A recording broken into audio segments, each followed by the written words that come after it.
இடைவேளைக்கு முன்பாக நாம் படர்தாமரை என்ற நோய் ஏற்படுவதற்கான காரணங்கள், அதை எளிமையான முறையில் போக்கிக் கொள்வதற்கான வழிமுறைகள், முற்றிலும் நீக்கிக் கொள்வதற்காக நாம் எடுத்துக்கொண்ட மூலிகை குப்பை மேனியை பற்றி பல்வேறு வகையான மருத்துவ பயன்களை தெரிந்து கொண்டோம். இப்பொழுது நாம் எடுத்து வைத்துள்ள பொருட்களின் அளவுகளை பார்க்கலாம். குப்பை மேனி இலை 25 கிராம், கீழாநெல்லி இலை 25 கிராம், சுத்தமான தேங்காய் எண்ணெய் 100 மில்லி. நாம் தேங்காய் எண்ணெயை தவிர்த்து குப்பை மேனி இலையும் கீழாநெல்லி இலையும் ஒன்றாக சிறிதளவு நீர் விட்டு விழுது போல் அரைத்து எடுக்க வேண்டும். அற்புதமான முறையில் அரைத்து எடுக்கப்பட்ட இந்த விழுதை படர்தாமரை என்ற நோய்க்கு மருத்துவமாக நாம் மாற்றப் போகின்றோம். அதற்காக 100 மில்லி தேங்காய் எண்ணெயை நன்றாக காய்ச்சவும்.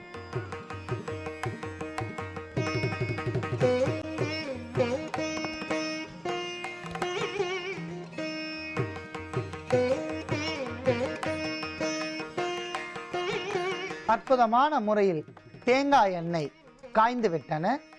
இதில் நாம் அரைத்தெடுத்த விழுதை முழுவதுமாக சேர்த்து நன்றாக காய்ச்சவும்.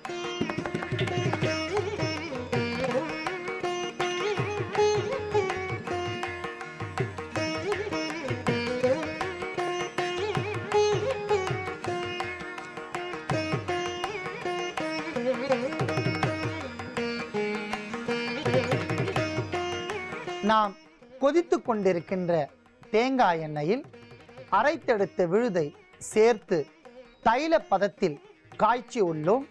அதை நாம் எடுத்துக்கொள்ளலாம்.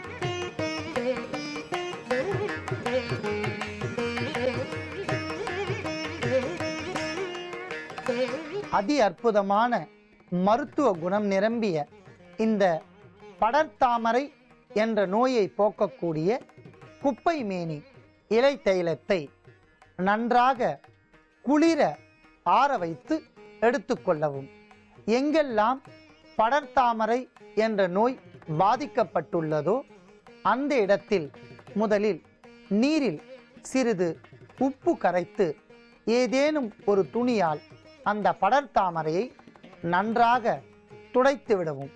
ஒரு 5 நிமிடம் கழித்து இந்த தைலத்தை படர்தாமரை என்ற நோய் உள்ள இடத்தில் மென்மையான முறையில் தடவி வந்து விடியற்காலை எழுந்தவுடன் அரப்பு பொடி, அதாவது ஏதேனும் ஒரு குளியல் பொடியை கொண்டு தேய்த்து மிதமான வெந்நீரில் குளித்து வந்தால் ஒரு 5 முதல் 7 நாட்களுக்குள் பூரணமான முறையில் அந்த வட்ட வட்டமாக இருக்கக்கூடிய படர்தாமரை ஒவ்வொரு நாளும் பல எளிமையான மூலிகைகளை கொண்டு அரிய நோய்களுக்கு அற்புதமான முறையில் மருத்துவத்தை பார்த்து வருகிறோம். அந்த வகையில் இன்று நாம் பார்க்க போகின்ற மருத்துவம் இளநரை என்ற நோய்க்கான மருத்துவத்தை பார்க்க போகின்றோம். ப்ரீமெச்சூர் கிரே ஹேர் என்று சொல்லக்கூடிய இளநரை. பொதுவாக இந்த இளநரை என்ற நோய் இப்பொழுது அனைத்து வயது குழந்தைகளையும் பாதிக்கின்றன. சுமார் 8 வயது குழந்தைக்கு கூட இந்த நோய் ஏற்படுகின்றன. இந்த நோய் ஏற்படுவதற்கான காரணங்களை நாம் தெரிந்து கொள்ளலாம். நமது தவறான உணவு பழக்கங்கள்.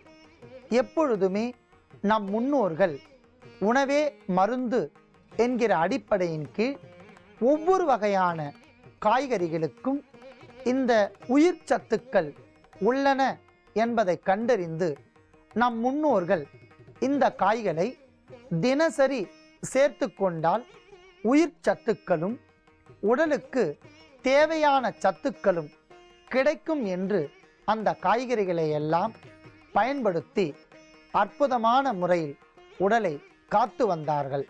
ஆனால் இந்த விஞ்ஞான உலகத்தில் நாம் புதுமை என்கிற பெயரால் பல்வேறு வகையான நச்சுத்தன்மை கொண்ட உணவுகளை சாப்பிடுவதன் மூலம் அதிவிரைவாக செல்கள் மாற்றம் கண்டு இளநரை ஏற்படுகின்றன. அடுத்ததாக நாம் பயன்படுத்தக்கூடிய எண்ணெய் பல்வேறு வகையான விளம்பரங்கள் மூலம் ஏற்படுகின்ற அதை கண்டு நாம் ஏமாந்து பல வகையான தைலங்களை தலைக்கு தடவி வருகிறோம். இதனால் பொடுகு தொல்லை, முடி உதிர்தல், இளநரை போன்ற நோய்கள் எல்லாம் ஏற்படுகின்றன. அடுத்ததாக மனக்கவலை. இது 100க்கு 50% மக்களுக்கு ஏற்படுகின்றன. கடுமையான மன அழுத்தமும் மனக்கவலையும் ஏற்பட்டால் அதிவிரைவாக இளநரையை தோற்றுவிக்கும்.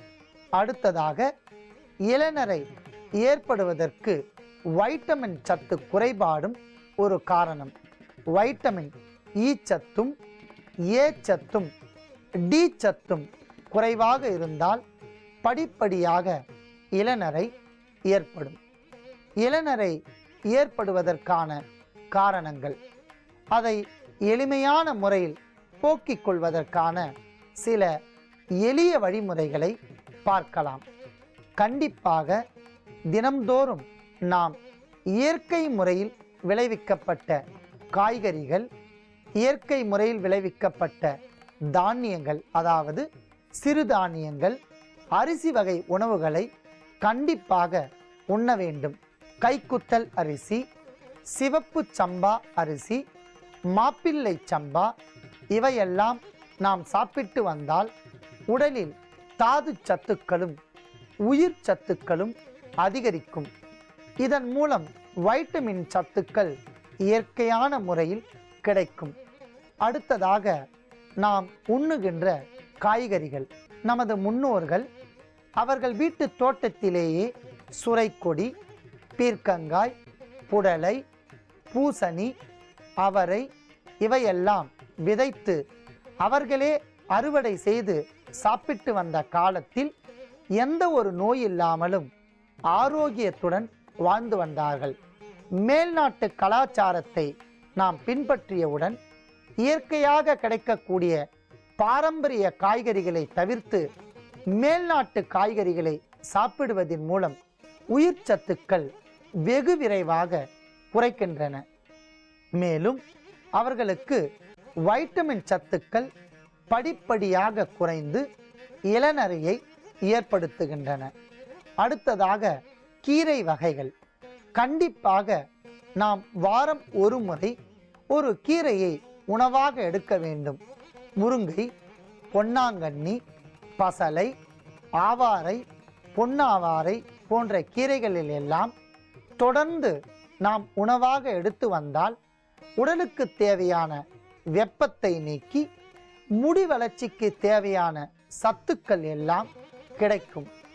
தினம்தோறும் ஏதேனும் ஒரு பழங்களை கண்டிப்பாக நாம் சாப்பிட வேண்டும். உதாரணத்திற்கு அத்தி, பேரிச்சை, வாழை, நாட்டு வாழை இவையெல்லாம் சாப்பிட்டு வந்தால் இளநரையை வெகு எளிதாக போக்கிக் கொள்ளலாம். நாம் வருவதற்கான காரணங்கள், வராமல் இருப்பதற்கான சில எளிய வழிமுறைகள், அந்த இளநரை வந்தால் அதை முற்றிலும் போக்கிக் கொள்வதற்கும் வராமல் தடுப்பதற்கும் ஒரு அற்புதமான முறையில் மருத்துவத்தை பார்க்க போகின்றோம். அதற்காக இன்று நாம் எடுத்துக்கொண்ட காய் பீர்க்கங்காய். இது இளநரை என்ற நோயை முற்றிலும் போக்கும். இதில் பேய் பீர்க்கன், நாட்டு பீர்க்கன் என்று இரு வகைகள் கிடைக்கின்றன. பேய் பீர்க்கனை மற்றொரு மருத்துவ நிகழ்ச்சியில் நாம் பார்க்கலாம். இப்பொழுது நாம் எடுத்துக்கொண்டது நாட்டு பீர்க்கங்காய்.